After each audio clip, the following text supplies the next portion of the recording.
Welcome into the Natural Warren Podcast. I'm your host, Matt Stopsky.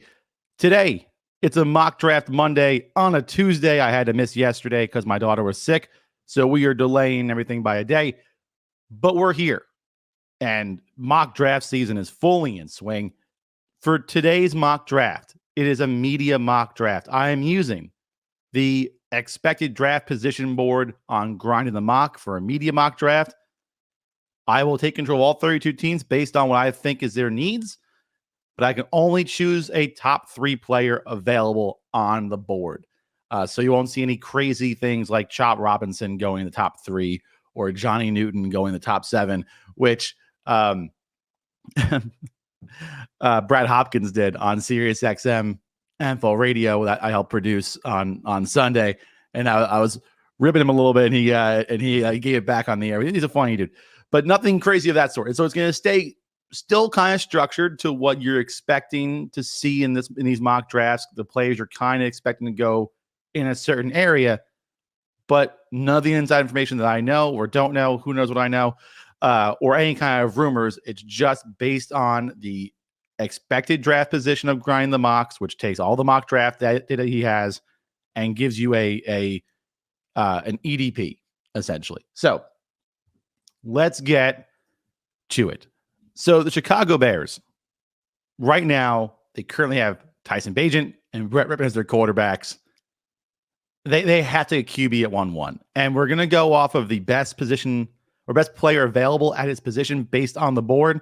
So even if I like Drake May more or I like Jaden Daniels more, Caleb Williams is the highest rated quarterback on the board. So we're going to go Caleb Williams. This will probably be the pick anyway. Everyone kind of assumes it's going to be the pick. I agree. Caleb Williams is probably going to be 1-1 come April. On to Washington. Again, they're not going to the season with Marcus Mariota as their starting quarterback. The question is going to be Drake May, Jaden Daniels. Grinding the Mocks has Jaden Daniels over Drake May right now in expected draft position. So for that reason, we're going with Jaden Daniels out of LSU. There has been some talks recently at the owners meeting that it might be JJ McCarthy. I think that's bullshit. I do think JJ goes higher than most people expect, but I don't think he goes 2. I think Jaden Daniels is pretty secure at pick 2 at the moment. On to New England. So there's no trades in this mock draft. So New England has to pick a player. The question is, would they pick JJ McCarthy over Drake May? I think they might. I personally don't believe that. I like Drake May more than JJ McCarthy, but I don't run the Patriots. I could definitely see them taking JJ McCarthy over Drake May. And with the situation, like I don't have to QB. They do have Jacoby Brissett, who's not a long-term answer. He's a 1-year answer. If you look at that receiving core, you have Marvin Harrison Jr. sitting right there. It is intriguing, but at the end of the day, I'm giving them Drake May out of UNC. On to Arizona, this really comes down to Joe Alt or Marvin Harrison Jr. I would say, no, Marvin Harrison Jr. is probably the hands-down selection, but I did consider Alt for a moment. The Cardinals are looking at a starting lineup right now, really. Jonah Williams, Yelty Froholt, Will Hernandez, Paris Johnson Jr., Kelvin Beachum. None of those players are bad players, but those players are I feel great about. So Joe Alt would be an instant upgrade over really any of those players. However, with Rondell Moore and Hollywood Brown leaving, they kind of have to add a receiver here. So it's going to be Marvin Harrison Jr. On to the Chargers.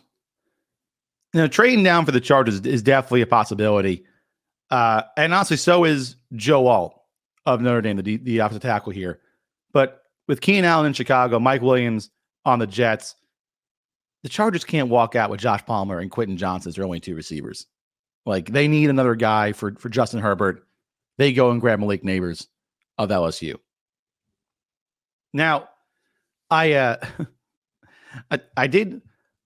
This is kind of off on a tangent here. We were talking. I was talking with our co-host Matt Giatina the other day. We were talking about trade up, trade down possibilities, and I was saying, a rookie general manager in LA in this for the Chargers is going to want to make their first pick, right? So I really don't think they're a trade down option. I also don't think 5 is a great spot. I don't know if a team's going to jump up for QB4 at pick 5. They might, but I find it to be a little suspicious. I really think what it's going to be is the Chargers are going to have a chance here to take a receiver. The question is, does New England trade back with the Chargers so the Chargers can get Marvin Harrison Jr. and jump Arizona? Probably unlikely. But I don't think it's outside the realm of possibility. I think the Patriots are going to get a lot of love for that 3rd pick because it could be used for a quarterback or for Marvin Harrison Jr. And a trade from 3 to 5, it's not a terrible move back for the Patriots. They can still get their quarterback at 5. And the Chargers get the best receiver on the board. Consensus. It could be interesting. We'll have to see. On to pick 6. The New York Giants. So the thing with the Giants is that the 3 players I could choose between, according to Grind the Mocks, was Joe Alt, Rome Odunze, JJ McCarthy. The Giants need help in all those areas, right? They're solid across the board. They have a starting 5. They have 3 deep at receiver. They have Daniel Jones and Drew Lock. So they don't need any of them, but they do need an upgrade at one of those positions. And I think, when you're looking at this and it's kind of like they're all relatively even, I think you go with the position that adds the most value, and that is quarterback. So I'm giving the Giants JJ McCarthy here. Do I personally feel that's the best move? I don't know. We're not going off of how I feel about a player. We're going off his ranking.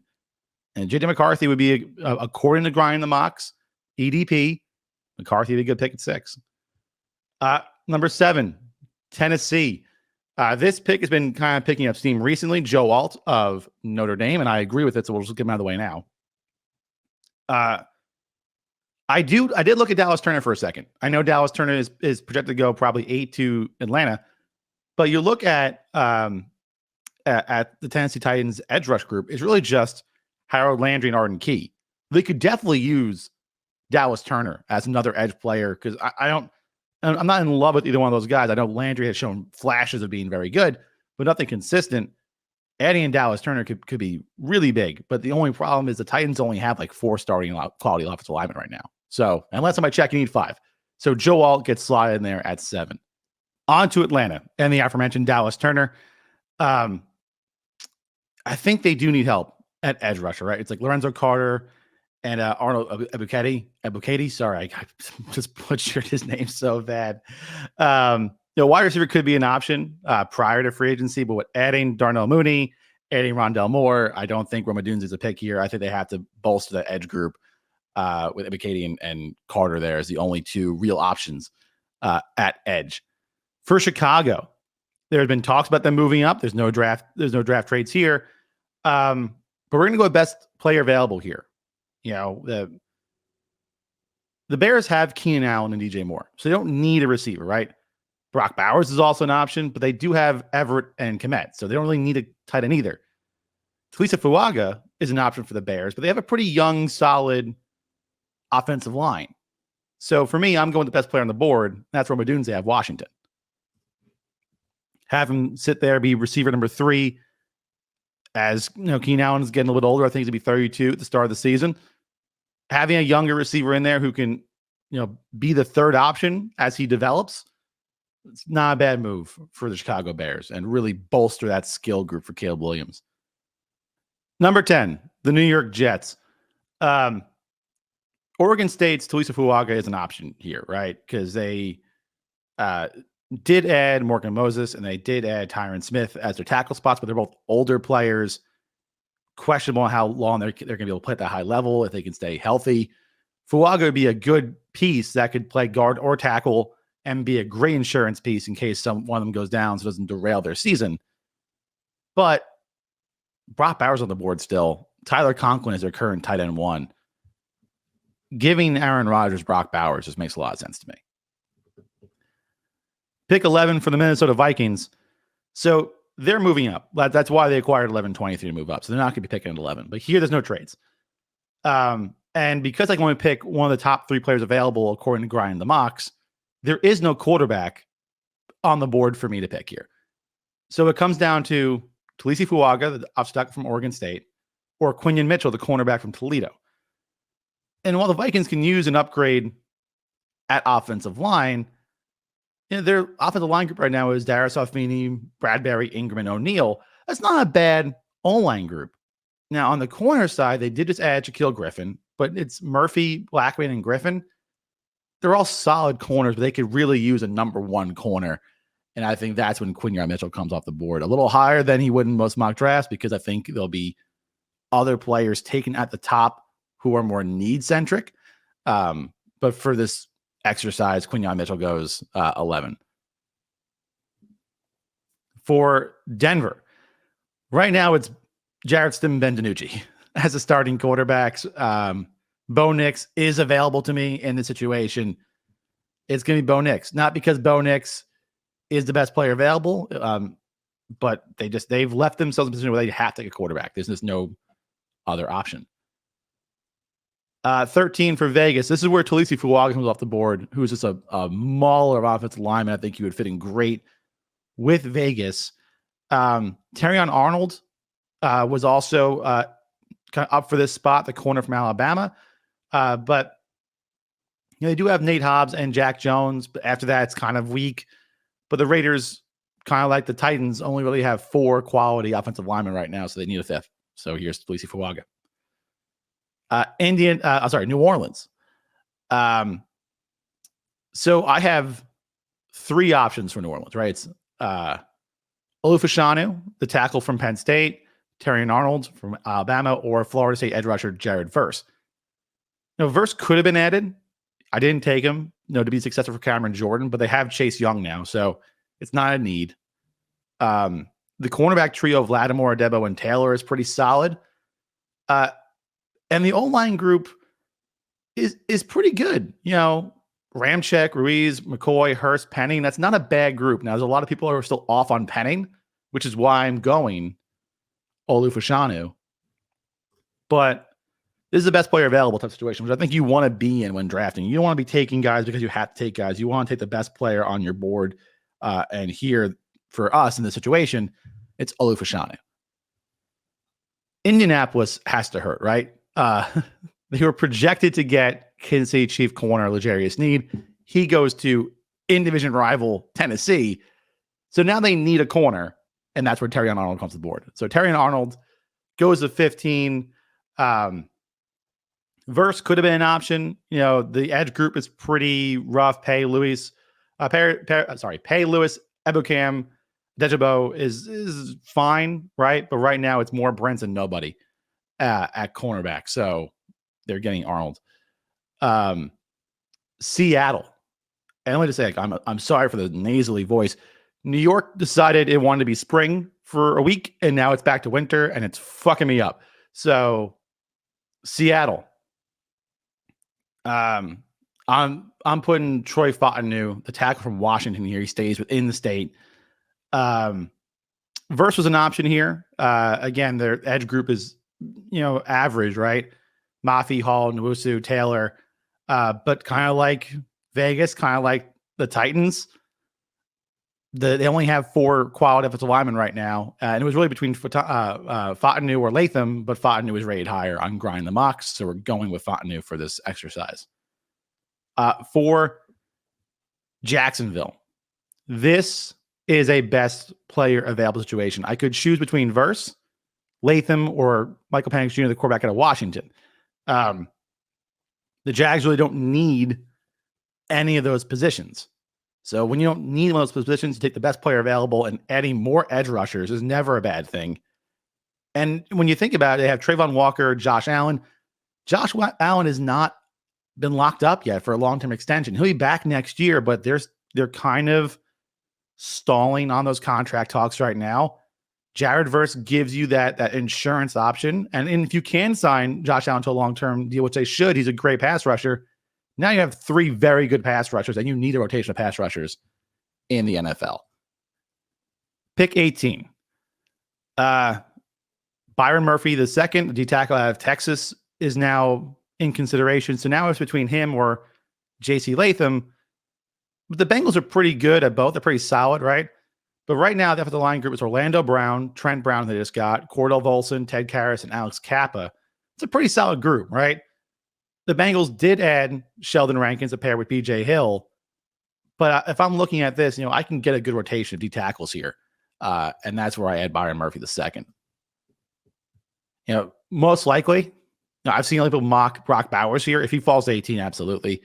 I don't see them drafting J.C. Latham after just getting Trent Brown, but it's not impossible, right? We'll see how it develops as we get closer to April. To the Rams, another best player available situation. It was either Latham, Penix Jr., or Brian Thomas Jr. I like the idea of putting Penix behind Matthew Stafford. I thought that was an interesting situation, but not necessary for right now. The Rams have a pretty solid receiving core, right? In Cooper Kupp, Puka Nacua, Tutu Atwell.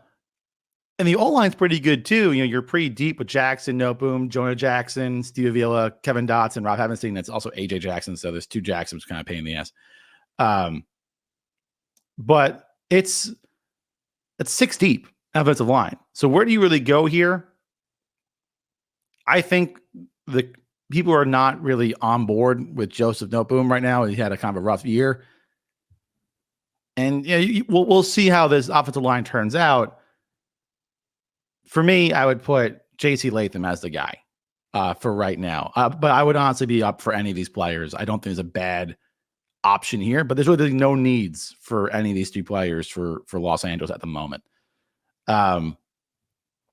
For Pittsburgh, this one was pretty straightforward. Jackson Powers Johnson of Oregon. They only have 4 starting offensive linemen right now. Brian Thomas was interesting to pair with George Pickens, but I think Jackson Powers Johnson's going to go to Pittsburgh at 20 if he's there. But they need a 5th lineman. So here you go. For Miami, this is where Brian Thomas Jr. comes off the board. It may seem like an embarrassment of riches because you're like, well, you already have Hill and you already have Waddle. That's kind of it. And you need 3 starting receivers in the NFL. So the Dolphins had another receiver who can hit top of a defense. Really just try stopping that team. On to Philly. Now, listen, Eagles fans, look at me. I am not picking this player. Grinding the Mox is picking this player. All right. We are going to go corner. Okay. But I'm only going to choose the best corner available according to Grinding the Mox. So before you put Kool-Aid McKinstry in the comments, just know that based off the situation, I could not pick him. He wasn't even available to me in this situation. So we have to go Nate Wiggins from Clemson. I don't know what it is about Kool-Aid McKinstry, but he has some weird fucking fan base in Philadelphia that because Nate Wiggins is projected higher than him. But by every single mock draft, it's projected higher than Kool-Aid. But Eagles fans fucking want Kool-Aid McKinstry, man. They want him. I get bombarded with comments on TikTok all the time about it. So, again, before you get mad at me, based on what we're doing here, the media mock draft, I can only pick one of the top 3 players available according to Grind the Mocks. And if it's a tie, but if it's 2 players in the same position, I have to go with the top rated guy. Nate Wiggins is the highest rated guy, higher than Kool-Aid McKinstry. So please you're going to kill me anyway, but at least now you know why I did it. Okay. On to Minnesota at 23. Here's a reach, but they don't get a quarterback because they can't move up in this draft. It's Michael Penix Jr.